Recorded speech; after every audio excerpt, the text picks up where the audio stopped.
Alors les oxymores d'eau, l'eau dans les décennies qui vont venir, c'est à la fois ce qui va manquer et ce qui va submerger. C'est-à-dire que c'est à la fois des dizaines de millions de personnes qui ont de moins en moins accès à l'eau, et des parties de continents qui se désertifient, et inversement des populations qui se rapprochent des côtes. Toutes les populations du monde se rapprochent des rives.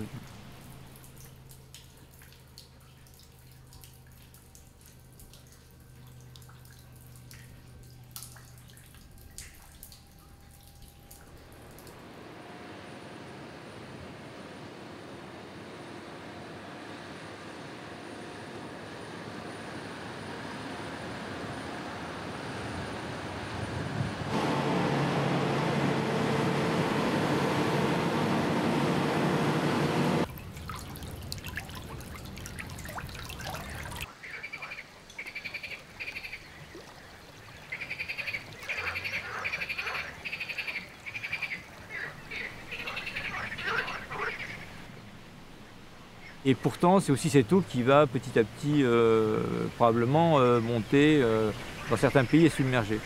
Donc ça, c'est une espèce de, c'est plutôt un paradoxe qu'un oxymore, mais ça reste simplement aussi le support du spectacle. Derrière moi, on voit une répétition de la compagnie Ilotopie pour un futur spectacle qui sera prêt au milieu du mois de juin à Amiens, qu'on répète ici à l'étang des Aunes, qui s'appelle les oxymores d'eau. Un spectacle sur l'eau avec 14 personnes, dont 10 acteurs qui seront sur l'eau. La technique étant aussi entièrement sur l'eau, c'est-à-dire aussi bien les régies son, lumière que les loges, etc.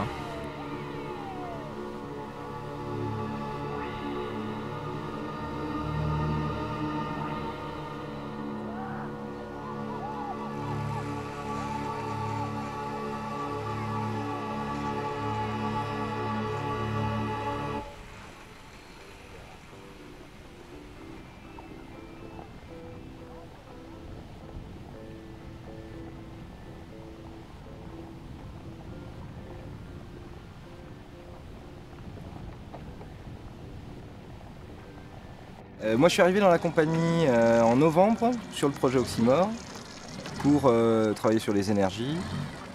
Puisque ça se veut être un spectacle à énergie positive, voilà, donc c'est principalement sur du solaire, de l'éolien, enfin de l'éolien qui va venir, quoi. Bah, en fait le but du spectacle, c'est que pour le public ça soit assez transparent au niveau énergétique, qu'on ne voit pas du tout, enfin qu'ils ne se rendent pas forcément compte que ce spectacle est géré avec des énergies renouvelables. Mais par contre, pour nous, au niveau de la compagnie, au niveau de l'éthique, de ce qu'on veut apporter sur ce spectacle, ça nous paraît essentiel. Oui, bah en tout cas, c'est un gros pari, quoi. C'est un gros défi.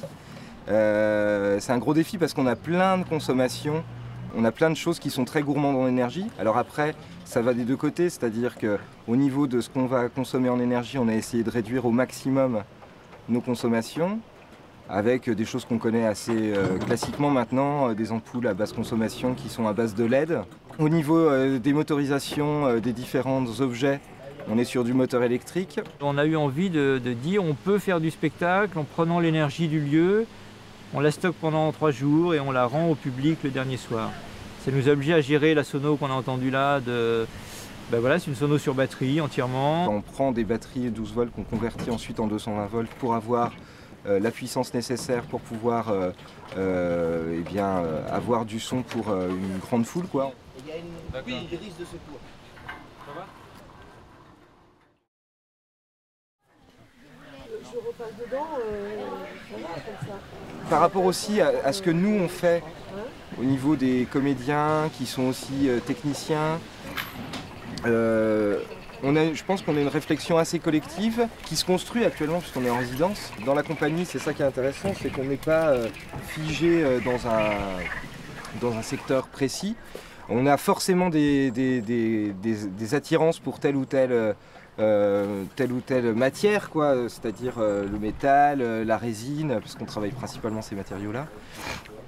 Aussi la couture, enfin voilà, mais après il y a aussi des choses assez transversales et ça se décide en équipe au niveau, alors évidemment On a un directeur artistique, une directrice artistique qui donne des pistes de réflexion. Après, c'est de manière collective et collégiale qu'on arrive à décider ensemble voilà, des choix faits sur ces différents matériaux et différentes machines.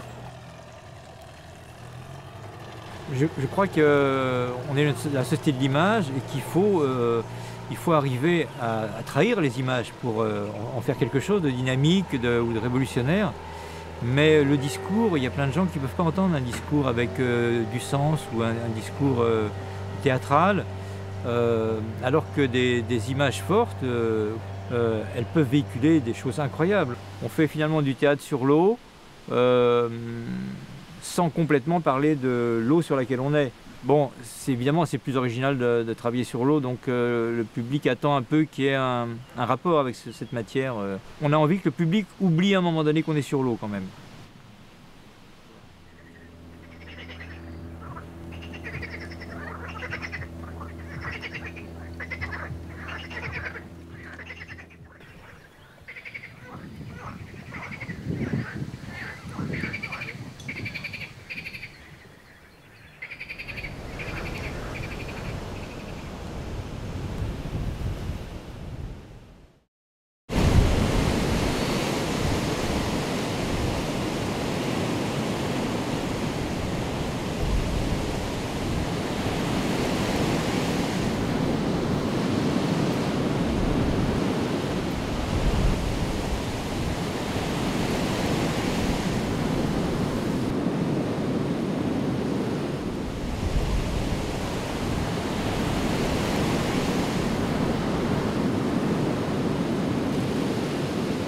Eh bien, le vent a forci. Ouais.